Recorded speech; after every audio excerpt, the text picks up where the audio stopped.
were pretty looking people, but I can tell you people, they were the devil's children. Greetings from Castle Goring, from Nikki, Aurora, and from me. Well, today we have a very interesting lot of ground to cover, and I'm going to actually have to make one or two points that I would have preferred not to have to make, because I don't really believe in shedding too much light on certain situations, but every now and then I think it is instructive for people to understand how certain matters are dealt with if you're going to be dealing with them in a mature, civilized and sophisticated way, because sometimes people do not understand that nuance is what prevails at the end of the day, not assertion. So we'll get to that in a moment. But before saying anything else, I must draw attention to my scarf. One of my sons gave it to me for Mother's Day, and the other one gave me a really absolutely beautiful china set of a teacup, little thing for cookies and tea. Just gorgeous, both of them. And Dima, who gave me the scarf, knows that I absolutely loathe anything with labels, and I will bend over backwards to avoid wearing things with labels. And if, for instance, I have to wear a handbag that is identifiably whatever it is, I will go to great lengths to, wherever possible, conceal the identifying feature. As I used to say to my brother, I am not a billboard, and I don't see why I should be advertising the wares of designers. But isn't this gorgeous? This is a Jimmy Choo scarf, and it spells out Jimmy Choo, but it's a very long silk scarf. And by the time you've wrapped it around a few times, you have no idea it's Jimmy Choo. You just know it's gorgeous. Isn't that wonderful? So, having said that, I will plunge in with what Danuta T says.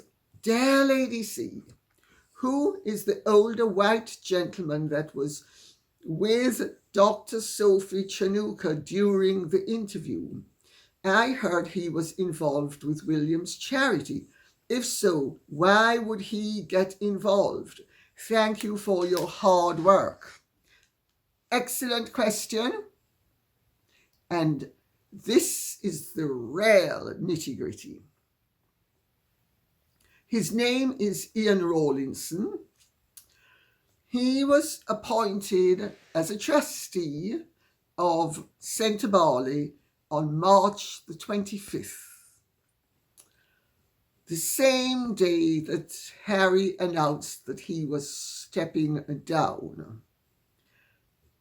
He is also now listed as a trustee on the Sentebale website, where he is described as, and let me quote, experienced chair, board director, charity trustee, and strategy advisor.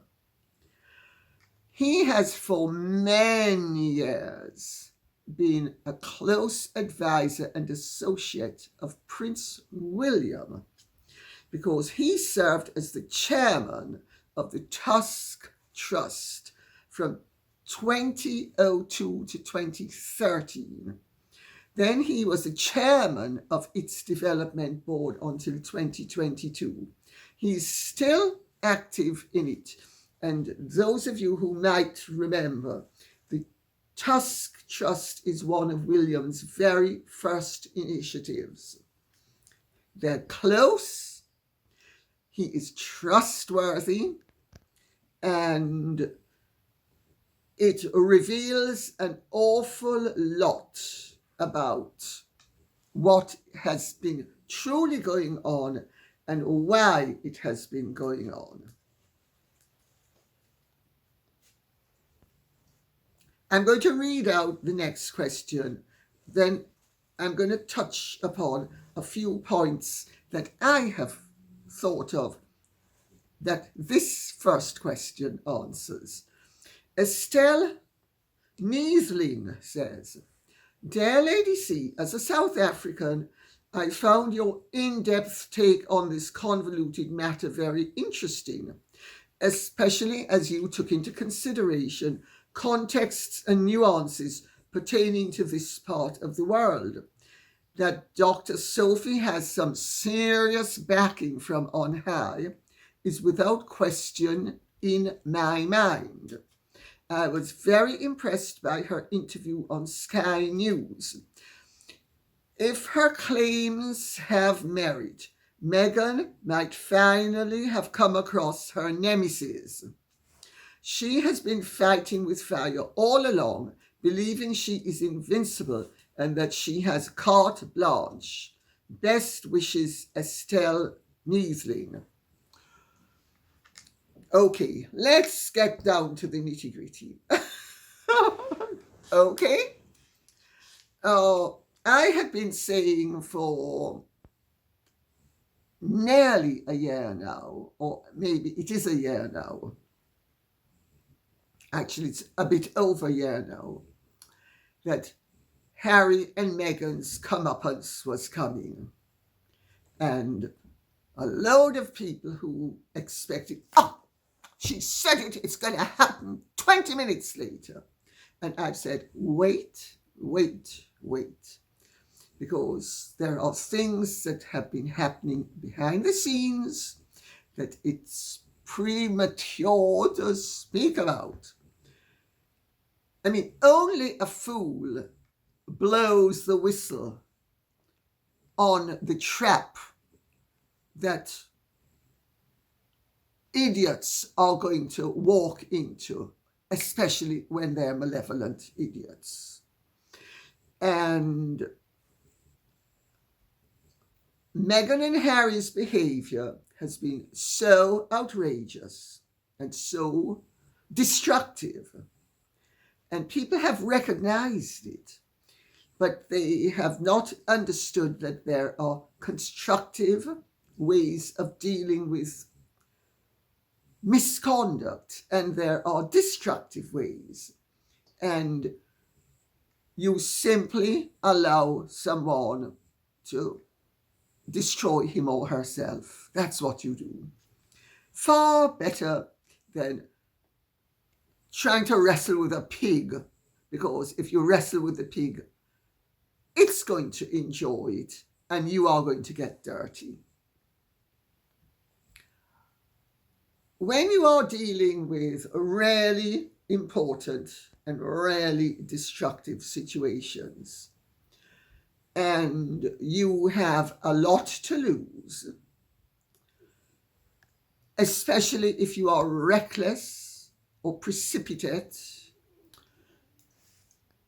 you need to wait. You need to have patience. You need to give situations time to evolve. You need to give your adversary enough rope with which to hang himself or herself.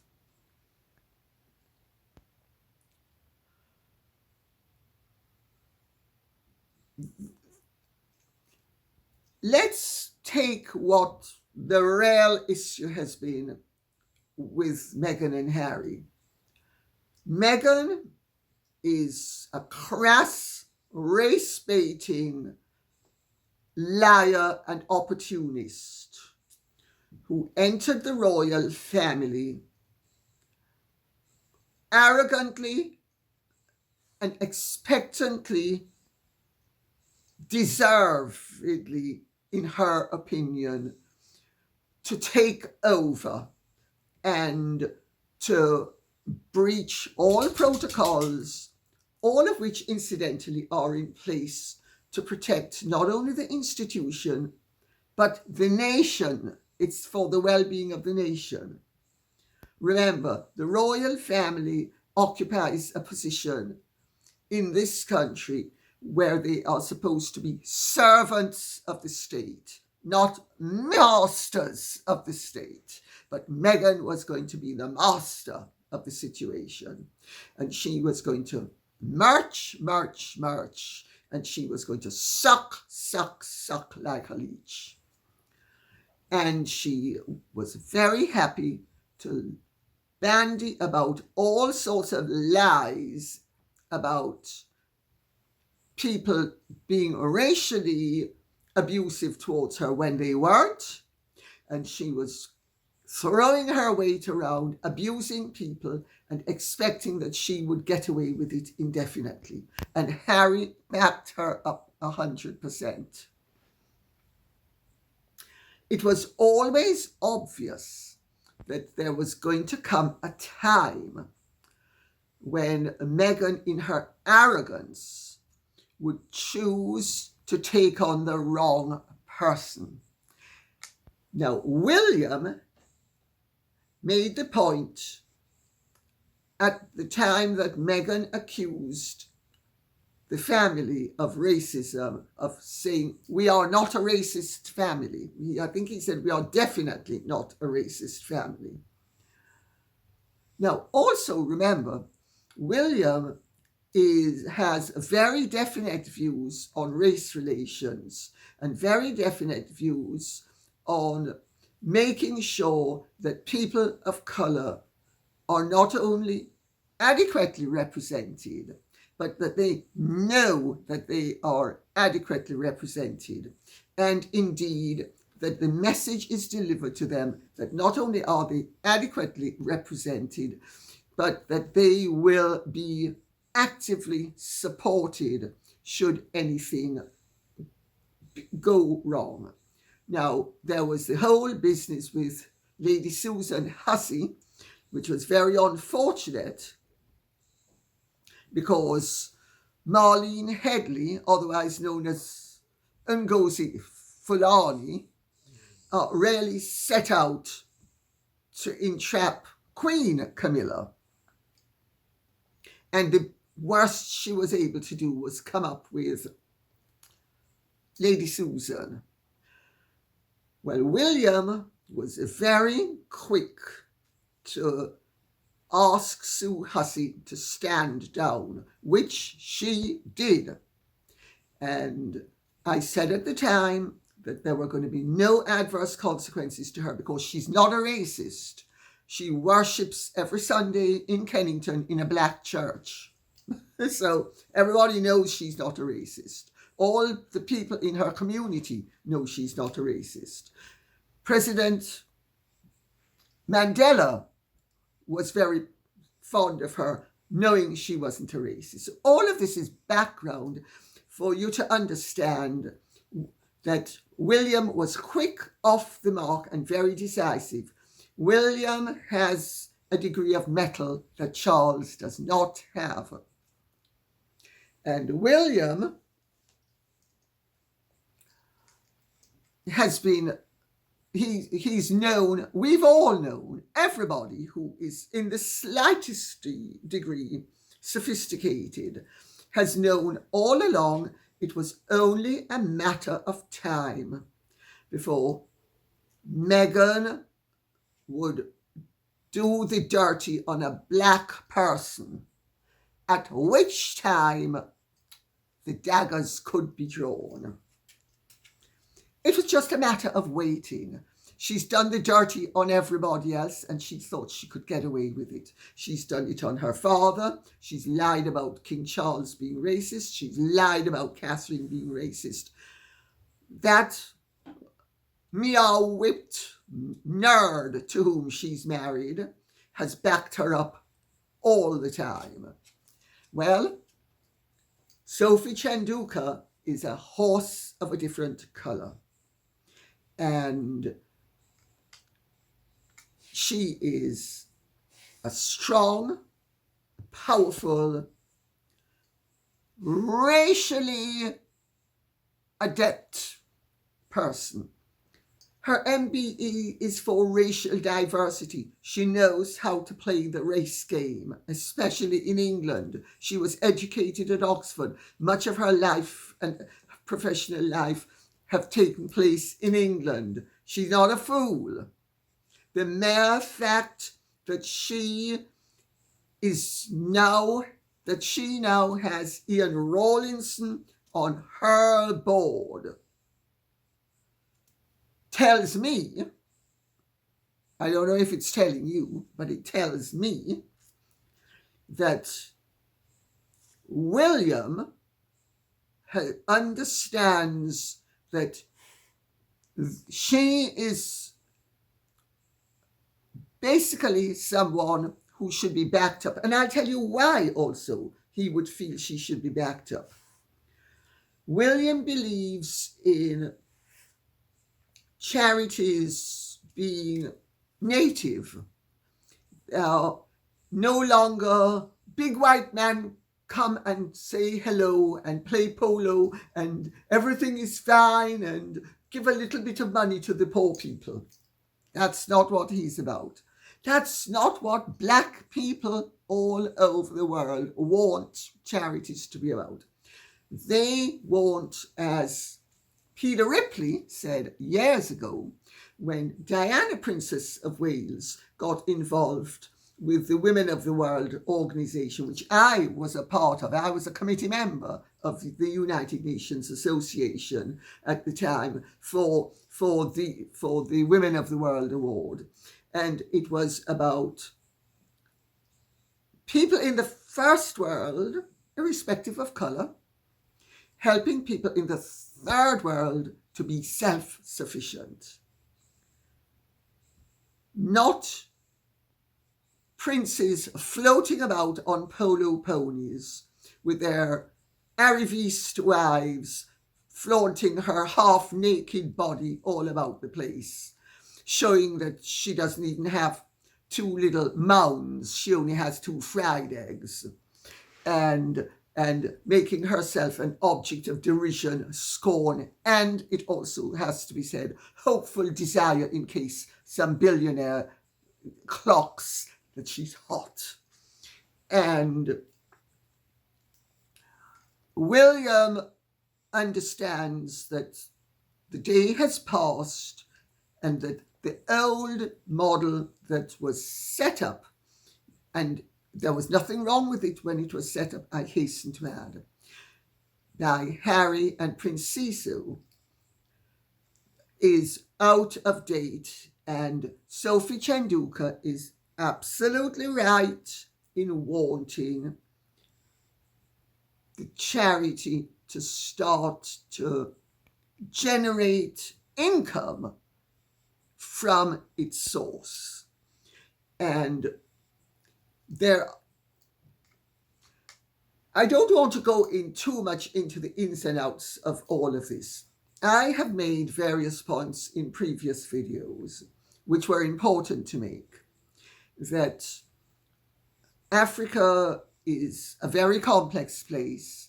It's, people in the West seem to think Africa's a huge continent. Each country has many, many different tribes. It's a very tribal culture. Many different tribes, many different customs. Some of them hate each other. Look at the Rwanda Civil War. Look at the Nigerian Civil War. And there are issues in terms of culture, and there are issues in terms of politics.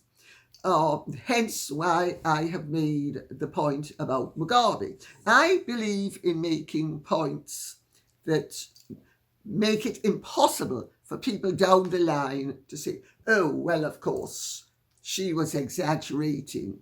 She was too partisan. Whenever I write a book or whenever I do something, I do it with the mindset of 50 years from now, when people look at it or read it, they're going to think, she knew what she was talking about. You can't be extremist. You can't be a propagandist. I'm not Amit Scabies. I'm not Andrew Morton. I am nuanced. And also, by being nuanced, you prevent adversaries from using what you have omitted to declare against you down the line. So, I hope that explains that.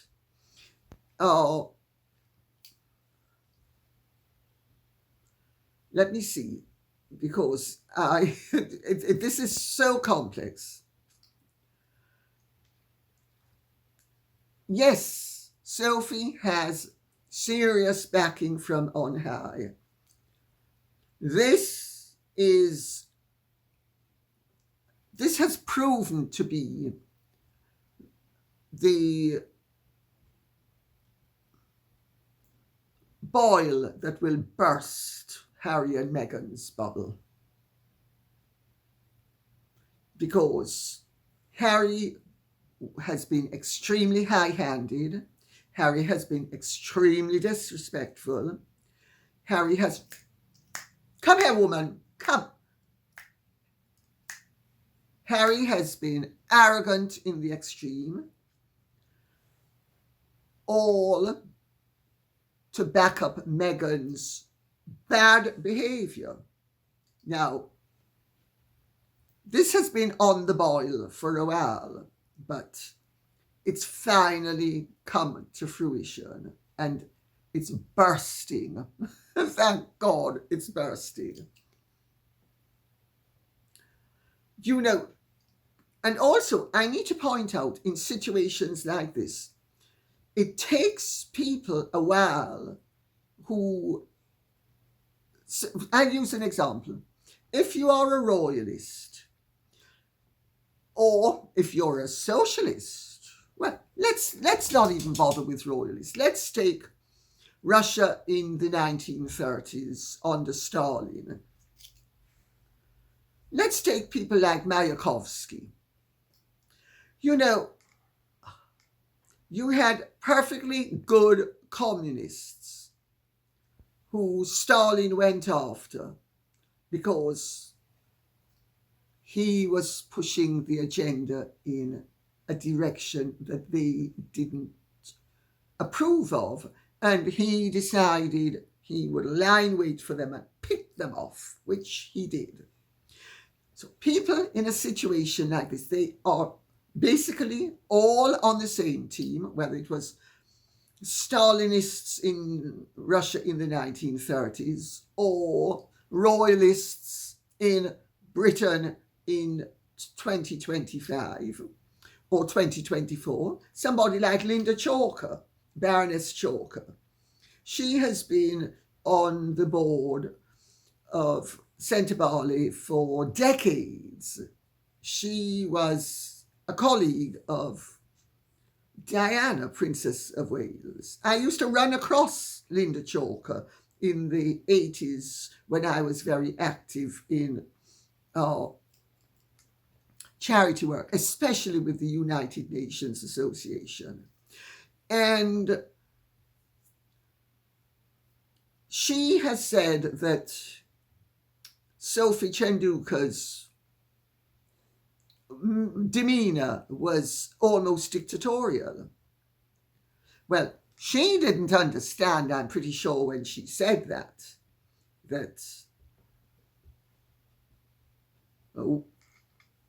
everybody who is concerned about the destructive behavior that Meghan and Harry have got up to have been waiting.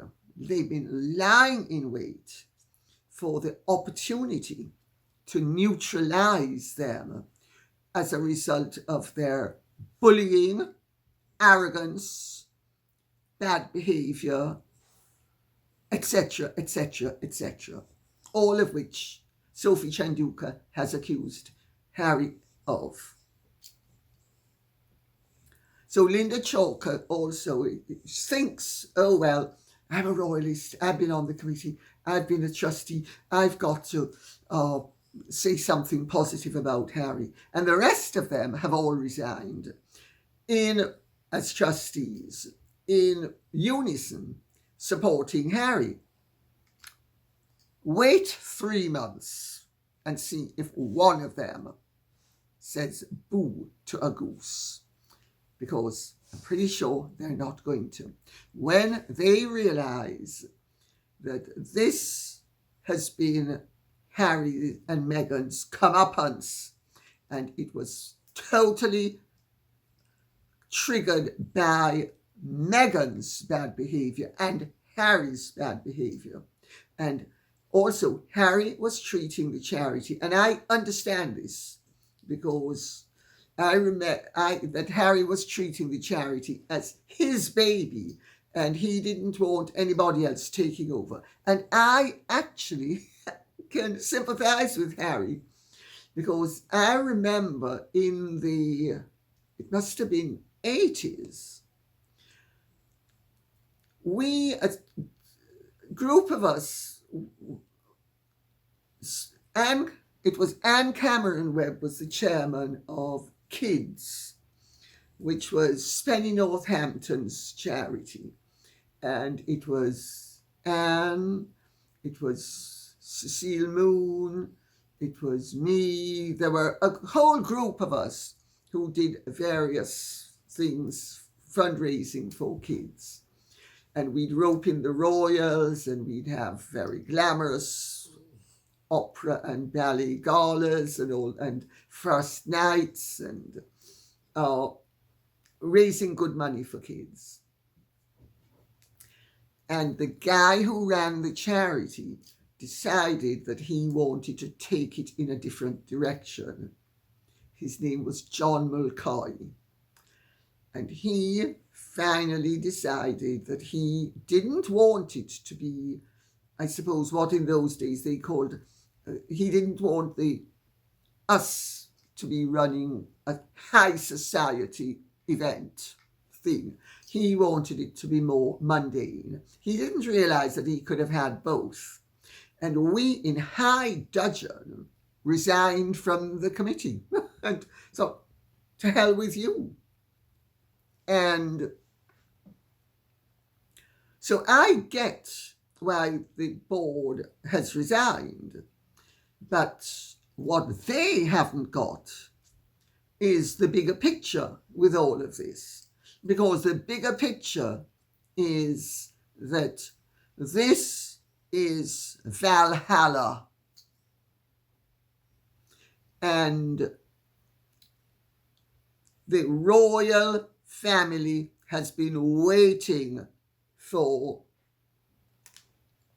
something like this, where Harry and Meghan would, because they've been abusing white people and getting away with it, but now they're abusing black people and they can't get away with it because they have been using the black colour card to exonerate themselves from any accusations of abusiveness, because it was perfectly okay for them to abuse people as long as they used I'm a proud, confident woman of colour, 43% Nigerian, 86% full of BS, 128% phony. It's not working anymore. And so if you really want to know what's happening, that's what's happening. And ultimately, there is no way Ian Rollinson would have signed up to Sentebale unless the proof was there, because he, and don't think that this has happened overnight either. The triggers have happened rapidly, but just as how Jason Knorf was quickly onto William about the bullying at the palace, and then they took their own sweet time to have that matter resolved, that's what's happened here. So I hope that explains what has been happening. Now, What You Think says, I would hope no one jumps to conclusions, but the situation seems more of a pattern of behaviour and problems within charities that Harry is affiliated with. I am glad that Dr. Sophie called for an investigation from the Charity Commission. This is the only way we can hopefully get answers. It's the surest way of getting answers. And take it from me, the way these things work is once the Charity Commissioners understand that they're not supposed to be covering up for anybody, they will hopefully come up with sound and accurate findings.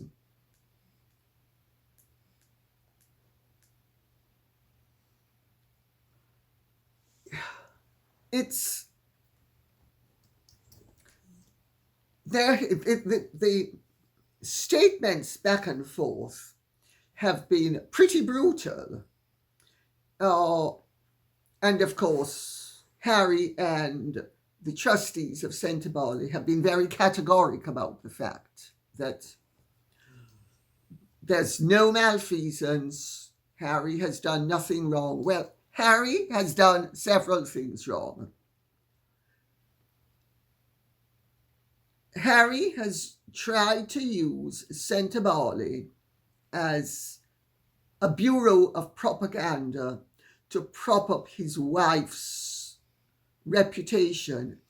And also, what Harry has done is he has misused the charity, because when somebody donates something to a charity, as the venue donated in Florida, on the basis of the fact that it's a charity to raise money for charity. And then Harry spins around and says he wants to take a camera crew there to earn some money for himself. That is an abuse of the charity. That is an abuse of process. That is just bloody abusive. Full stop.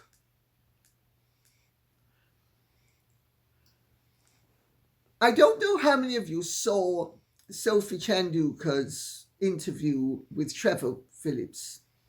Now, Trevor Phillips is very sound and solid, and Trevor Phillips calls out black people when they behave badly. He had utmost respect for Sophie, and I don't know if you noticed that Ian Rollinson was often ready to hop in, but Sophie preempted him. I mean, I've organized things, and I can tell you, it is the height of poor form for a patron to say, my wife isn't coming, and then she shows up with her friend Serena Williams. And then she takes over because she's going to be there. Well, this is going to be done for Netflix. Mr. DeMille, I've got to have my close-up.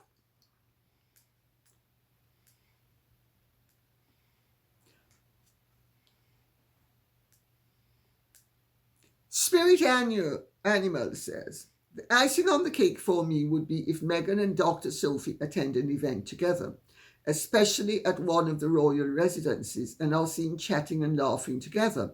Harry and Meghan would lose their everlasting mind. Well, I would say bugger their everlasting mind, to take a leaf out of the King's book. Who cares about their everlasting mind? But yeah, it will certainly blow their minds. Also, I'm not sure that that is likely to happen in the near future, but I wouldn't put it past, if Sentebale survives, it happening in the more distant future.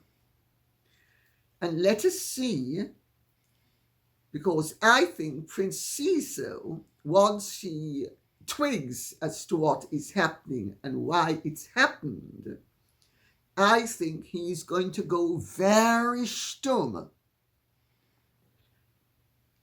I think that's going to happen as well. And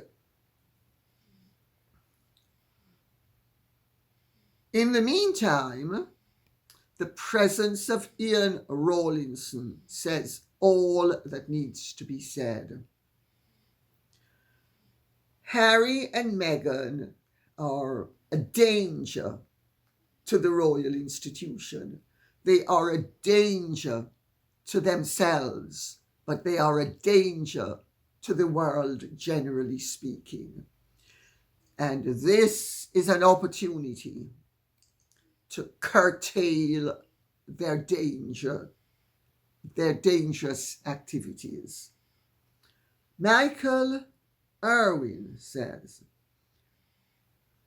I agree, open mind. However, with all of these people Harry and Meghan have worked with in the last 5 years, saying the same type of thing, I can't help but think no smoke without fire.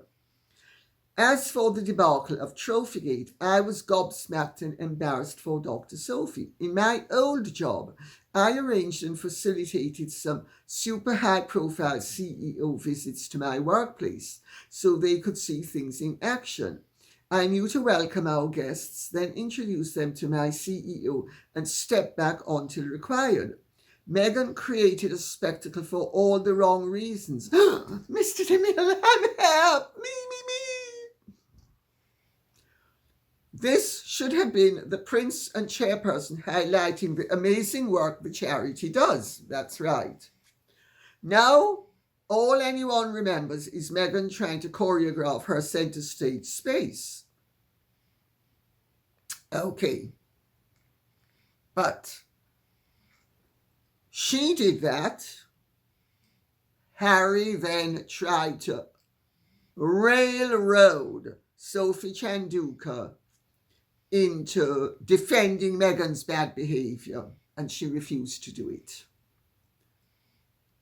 Now, that also tells me that not only was there a deeply personal element, and I see nothing wrong, incidentally, with a deeply personal element when it coincides with right and wrong, but it also tells me that Sophie Chanduka ultimately would have spoken to other people in the charity world. It's not a big world. Everybody ultimately can connect to everybody else. It's, they say 6 degrees of separation. Well, in the charity world, it's a maximum of 3. And this would have been the start. But Harry's then trying to, first of all, browbeat and bully Sophie into doing something and throwing his weight around it. His attitude evidently was, well, who do you think you are? It's my charity. You're going to do what I say. And you're gonna just pretend that my wife is wonderful, even though I know everybody knows she isn't. But I dictate to you that you've got to, and it hasn't worked. However, it set the ball a-rolling, and then Harry tries to get rid of her. Harry creates problems with the board. And also, Sophie was quite right to call out to people on the board that the elephant in the room was Harry and Meghan's toxicity, and that Harry's presence as a patron was causing problems. Now, there is, for 2022, a reasonable amount of money that was in the charity because Harry gave 1.2 million from spare to the charity. But otherwise, the charity was struggling. And I know people who want to have nothing to do with Harry or Meghan, who support other charities, but they would never support anything involving Harry and Meghan. Sophie Chanduka is absolutely right. And it doesn't matter whether she was Robert Mugabe's girlfriend or illegitimate child or natural child or legitimate child or Robert Mugabe in drag. The fact of the matter is, and I brought up all of that to make sure that that cannot ultimately be raised except as a factor that has nothing to do with this. Because, I mean, you can be a communist and be in the right. I'm not saying she's a communist, by the way. But anybody who mixes with people of color has to know that you have to be aware of treating them with the dignity that they demand and that they are right to demand, until, of course, they do a Meghan, in which case they should be blasted to smithereens, figuratively speaking. But Harry's presence has been a huge problem, and Harry's presence at Invictus has been a huge problem. I've been saying this for some time. All of this is coalescing, and let's see what happens with Invictus and Wellchild down the road, because if the Charity Commission find against Harry's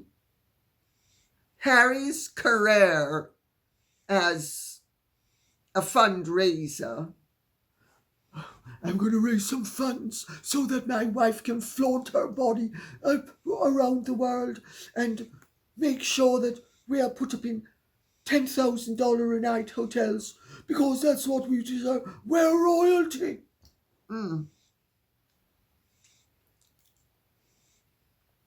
This is one that might play and play, or it might actually just be resolved behind the scenes, with everybody withdrawing once they realize that the outcome is not going to be pretty if it goes to its natural conclusion.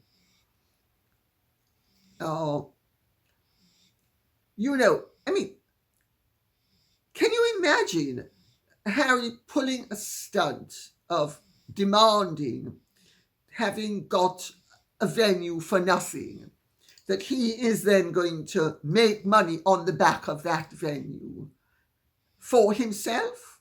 Of course they were quite right to say, sorry, it's now a commercial enterprise and I'm not having it. I mean, do you think I would give Castle Goring to a charity, and then I'm told that the trustee of the charity is actually going to be making himself millions on the back of my generosity? Not a chance in hell. Mama Karen says, Dr. Sophie is one beautiful, intelligent young woman. Well, I don't know that she's that young. She's not exactly a spring chicken. I don't think youth stops at 70 nowadays. But I get your point. And by the way, I'm not saying that Sophie's perfect. But I am saying that I know, having had to be in charge of things, any good leader has to at times say, sorry, this is the way it's going to be done. You will get bogged down otherwise in egos and endless chatter. So sometimes calling somebody a dictator is actually praise. It's not always a condemnation. I say that for what it's worth. Dr. Sophie is one beautiful, intelligent young woman. No matter the colour of a person, the treatment Meghan Markle shows people is outrageous. But this time she has bitten off more than she can chew. I couldn't agree more. She made the fatal mistake of being uppity with a black woman who is proud and confident and genuinely black and well educated and articulate. And I gather doesn't have too many skeletons in her closet. Megsy, baby, oh, can you imagine somebody doesn't have skeletons the way you do? Ooh, dear. And as for Harry taking up for her and abusing poor Sophie Chanduka, but that's another matter as well, because Harry wanted to control the charity. And I get it. It was his creation. But you don't throttle your baby. Solomon, remember Solomon's challenge, Harry? No matter the colour of a person, the treatment Meghan Markle shows people is outrageous. But this time she has bitten off more than she can chew. She's been disrespectfully arrogant, uppity to an intellectual, and not just any intellectual, but a high-profile, world-renowned lawyer. Let's pray that Sophie shows her just what a mistake she has made and issues her enough writs to keep the Markles in loo rolls for decades. Wonderful. I'm longing to see what Meghan Markle does next with this problem, especially as she can't pull out the racist card. Well, I've got news for you. They're going to be pulling out all sorts of cards. They're going to be using the race card as well.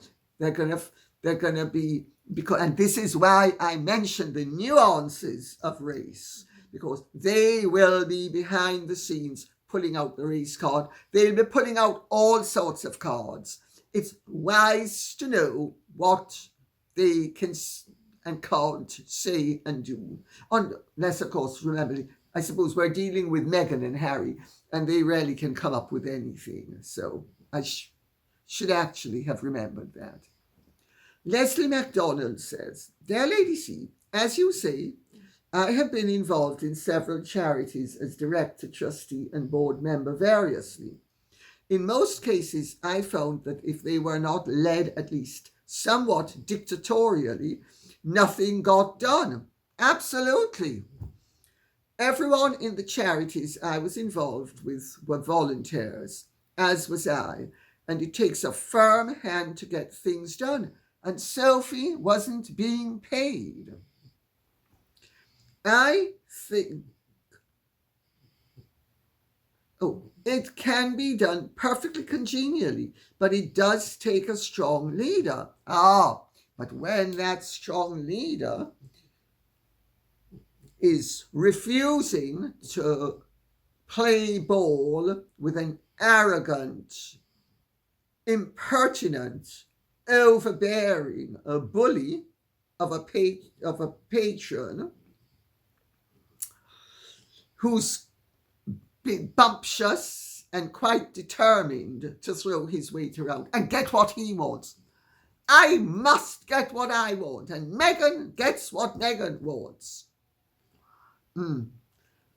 I think it's rock and hard place spring to mind, but let me continue. I think trying to cast shade on Sophie by calling her dictatorial is a bit silly. Well, Linda Chalker was trying to be loyal. I'm sure we're not going to hear that much more out of Linda Chalker. I could be wrong, but I suspect I'm right. As far as the personal nature of her recent accusations about Harry, the insults she suffered were personal too. Being shoved aside on stage when she certainly belonged there and Meghan did not, and then being asked to aid the Sussex PR machine, and then the attempt to remove her from her position with Sentebale are all very personal attacks. They absolutely are personal attacks. because this could have blighted the rest of Sophie Chanduka's professional life. Let me continue though. Because remember, Harry and Meghan are in ascendant positions by virtue of being royals. That's why when you are royal, you are supposed to have modesty and you're supposed to play by the rules.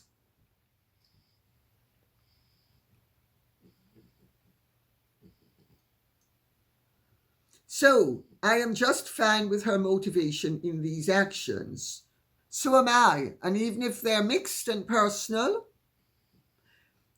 and quite frankly, even if it turns out that she wasn't as wonderful as she thought she was, and that her basic financial plan might not have been as brilliant as she thought it was, it doesn't mean that she's wrong in what she's done in this regard.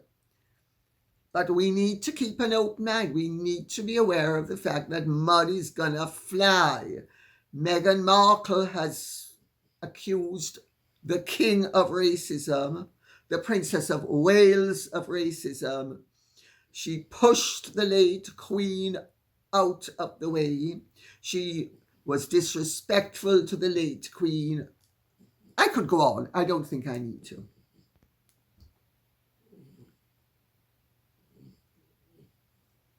I think it's high time someone stood up and said, "Oh no, you're not doing this to me," in whatever way it takes to make the point publicly. Absolutely. As long as these actions don't hurt the charity, which ultimately they likely will not and may even help, I say go for it. May I, before continuing, interject at this point and say, William's way is to get support for the charity at grassroots level. It has 540 people, according to Sophie Chanduka. There will doubtless, once rich black Africans realize that this is not a vanity project for Harry and Meghan. And remember, Meghan has antagonized black people all over the world. I know that because I have received complaints from black diplomats from all over the world. Once they realize that the way Sophie Chanduka is going about this should have the backing of Prince William, I think many of the problems will be solved. Hopefully. If not, it's nevertheless been the gibbet from which Harry and Meghan will swing, hopefully. So let me continue. Would I do it? Meaning, as long as these actions don't hurt the charity, which ultimately they likely will not, and may even help, I say go for it. Would I do it? No. But I'm okay with her doing it in these circumstances, and more importantly with this nasty grifting couple. I do it. I do it without batting my eyelashes even once. Sorry, batting my eyelids. You don't bat your eyelashes. Thanks for a deeper look at what's going on here. Most YouTube channels are just posting serial headlines without much analysis. Well, they don't know what they're dealing with. They don't know what they're talking about. Nor do most journalists. I'm just lucky. I was born into a family that had political influence. I've grown up around power all my life. My mother's first cousin was a minister in one of the Jamaican governments. My father's first cousin, once removed, was a minister in the other government. My mother's cousin was the president of the Court of Appeals of East Africa, and his brother was, I think, the Lord Chief Justice of Jamaica. I come from a background of where people had influence and some people had power, and where you see how political power is exercised, and you need patience, and you also don't open up your trap until it is safe to do so.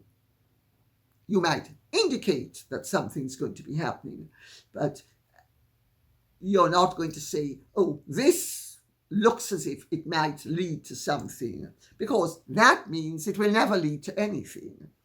So, but most of them have no clue whatsoever, which is fine. Why should they have a clue? They're not sufficiently exposed to how power works.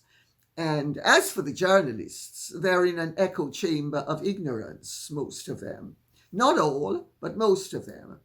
And they have and certainly where the royal family is concerned, they have little and no clue, because they don't know what it's like to be a member of a grand family. They don't know that people don't think in terms of 2 days, 2 weeks. They think in terms of generations. Gives you patience. Let me continue. It's good to look at all these issues involved, not just the anti-Sussex ones. Yes, we're probably all happy that these two are finally getting some of their own medicine, and of course I am too. But I would like your examination of your examination of all aspects of this situation. Thank you very much. It's very multi-layered, and there's much more to come. And believe me, the soap suds are going to be flying in more than one direction. Don't think they're not, because they will be flying in several directions. But I'm giving you an overview of what's really going on and why it's going on. And none of this would be happening if Meghan Markle had behaved herself. And if Meghan Markle had, when she married Harry, decided she was going to play by the rules instead of use a grifter's mentality to try to use the rules against everybody for her enrichment and glorification. The woman is poisonous, absolutely poisonous. And I, for one, think her comeuppance can't come soon enough. And as for Harry, meow it, pathetic. Heidi in Christ says, I wonder how the Sussex squad are calling Dr. Sophie now, as the racist card cannot be played. Uncle Tom, you've arrived.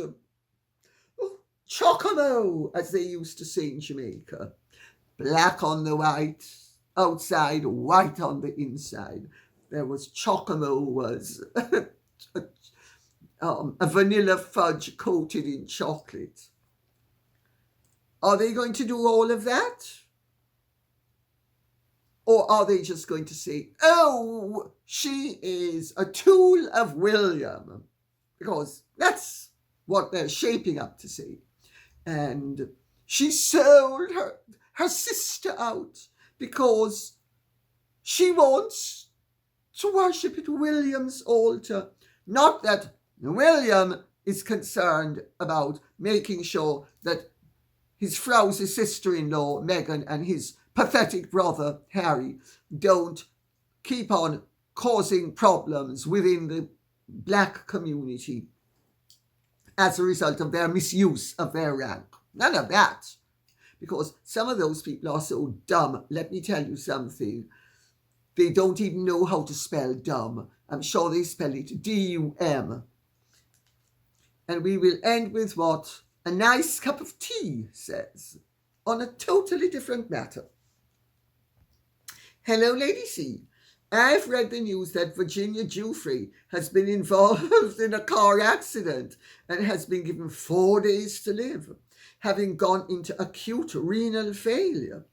The details appear to be a little sketchy, but seem to involve a bus travelling at speed. Without making any judgments on her character, loss of life is sad, and particularly so for her immediate family. Well, evidently they're estranged. At least her husband and she are exchanged, and he has the children. So, do you have access to any medical opinion regarding the likelihood of an accident of this sort having this type of an outcome? We have 2 kidneys, well observed. And if one is damaged, we can survive on the other. That she has been told she has only days to live would indicate both kidneys are affected, or something else. Virginia has also posted a photograph of herself online showing bruising to her face. Let's remember Amber Heard also posted photographs of herself having posed with, so bruised. I hope that bruise isn't going to rub off.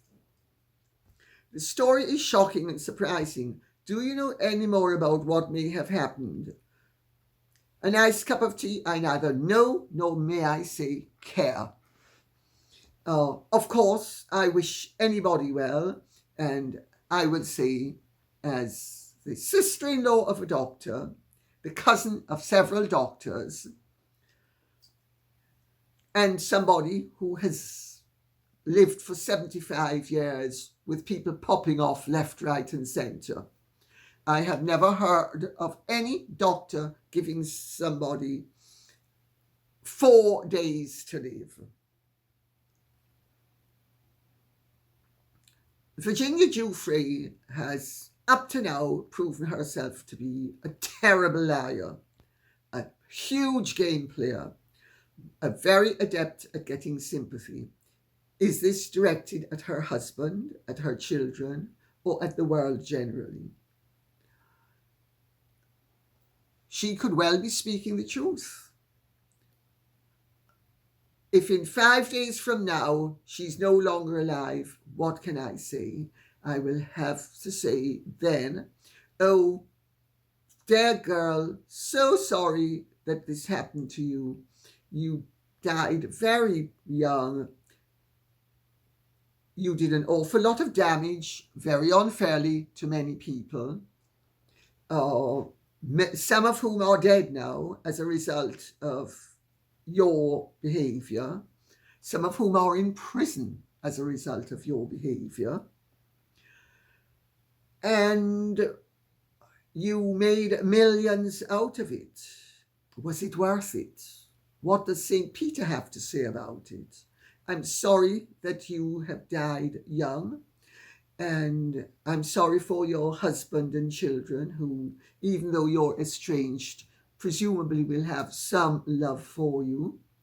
And if she's not dead in 4 or 5 days from now, what can I say except, there goes Virginia again, truthful as ever. And I should actually make the point where Virginia Giuffre is concerned. I do not believe a word out of that woman's mouth. I have far too much evidence of the way she has lied throughout the years and taken advantage of people, and how she has manipulated events to her benefit and everybody else's detriment.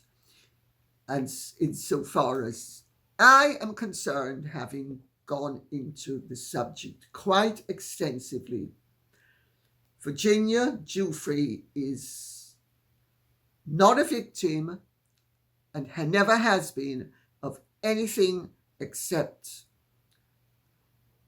a malevolent and very conniving personality. I don't believe a word out of her mouth. And I have good reason not to, because anybody who has done dispassionate research into the way that woman operates will know that you can't trust a thing she says or does. And on that note, I will say, thank you very much for listening. I hope this has been of some interest to you. If it has, please keep the questions and comments coming in. Doubtless, we will be covering more of the Harry and Meghan and Dr. Sophie Chanduka saga. But I'm happy to take questions on anything. Thank you so much. Take good care. Godspeed. And if you have truly enjoyed this, would you care to like, share, subscribe, press the notification bell, and bye-bye.